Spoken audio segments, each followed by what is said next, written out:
साहेब, आज अर्थसंकल्प सादर झालेला आहे. काय काय आलंय महाराष्ट्राच्या वाट्याला, विरोधी पक्षांना काय वाटतं? महाराष्ट्राच्या वाट्याला भोपळा आलेला आहे.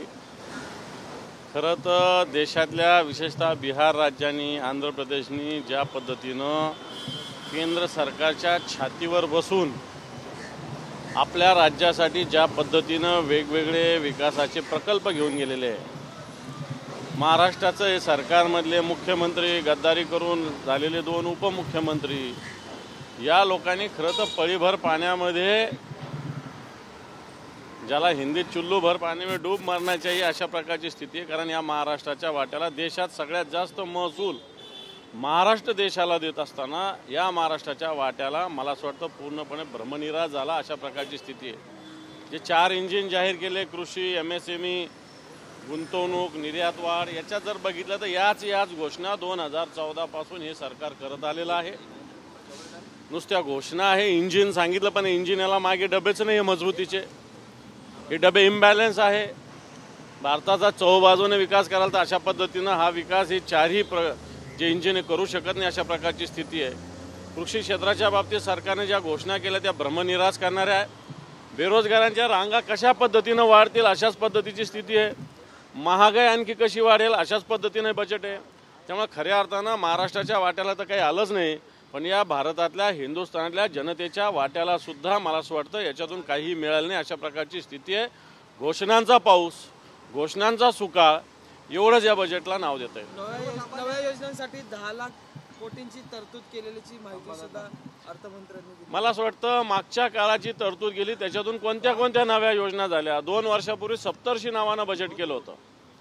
7 बाजूनं विकास. या 7 बाजूपैकी कोणत्या ऋषीचा विकास झाला हे या बजेटमधून देशाच्या अर्थमंत्र्यांनी स्पष्ट केलं पाहिजे.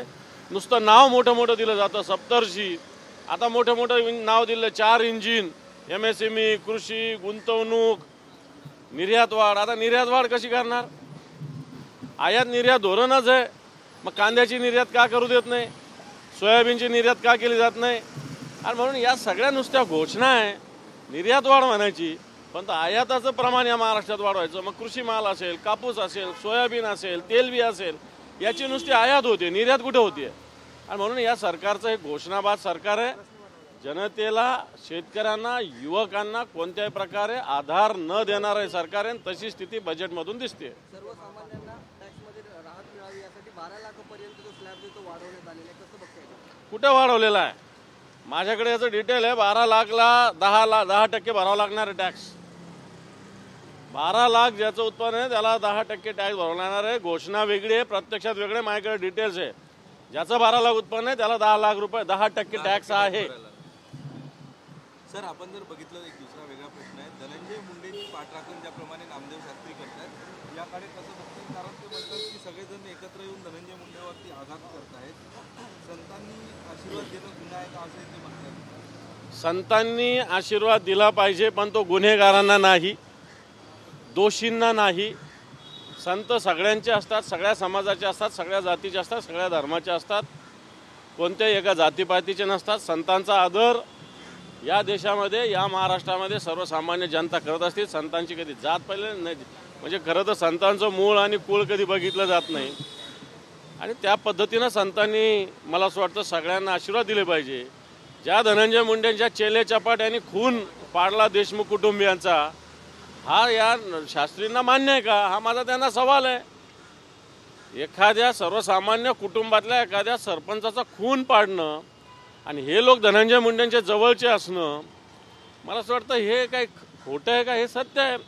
मग एवढे लोक आरोपी फिरतात का 15-15 दिवस? एवढी कोट्यवधीची प्रॉपर्टी कशी जमतात? संतांनी आशीर्वाद देणं, अशा पद्धतीने धनंजय मुंडेंना नामदेव शास्त्रींनी आशीर्वाद देणं, गडावरनं आम्ही धनंजय मुंडेच्या पाठीशी आहोत असं सांगणं, पाठराखण करणं, याकडे कसं बघतात? मी व्यक्तिगत बोलत नाही, परंतु कोणत्याही गुन्हेगारांना पाठराखण संतांनी करणं हे चुकीचं आहे. संतांनी खऱ्या अर्थानं गुन्हेगारांना शिक्षा मिळाली पाहिजे ही भूमिका घेतली पाहिजे. संत हे समाजाचे मार्गदर्शक असतात आणि जर संतच गुन्हेगाराचं पाठराखण करायला लागले तर मला असं वाटतं आपण कोणत्या दिशेने जातोय हे आपल्याला सगळ्यांनाच विचार करायला लागणारी घटना आहे. दादासाहेब, भाजपचे आमदार रणजितसिंह मोहिते पाटील यांच्या विरोधात वातावरण भाजपमध्ये तयार झालेलं आहे, पण ते आज मातोश्रीवर आलेले पाहायला मिळाले. ते नेमकं कशासाठी भेट होती? नाही, त्यांच्या मुलाचं लग्न आहे, त्याच्यामुळे निमंत्रण द्यायला आले होते. ही काही राजकीय भेट नव्हती. रणजितसिंह पाटलांच्या मुलाचं लग्न आहे 8 मार्चला, आणि म्हणून मान्य उद्धव साहेबांना निमंत्रण. मला वाटतं हा आपल्या संस्कृतीचा भाग आहे, याचा राजकारणाशी कोणताही संबंध नाही.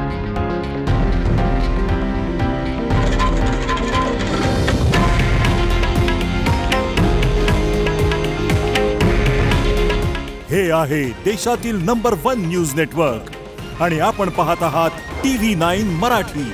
काळजी तुमची, हित महाराष्ट्राचं.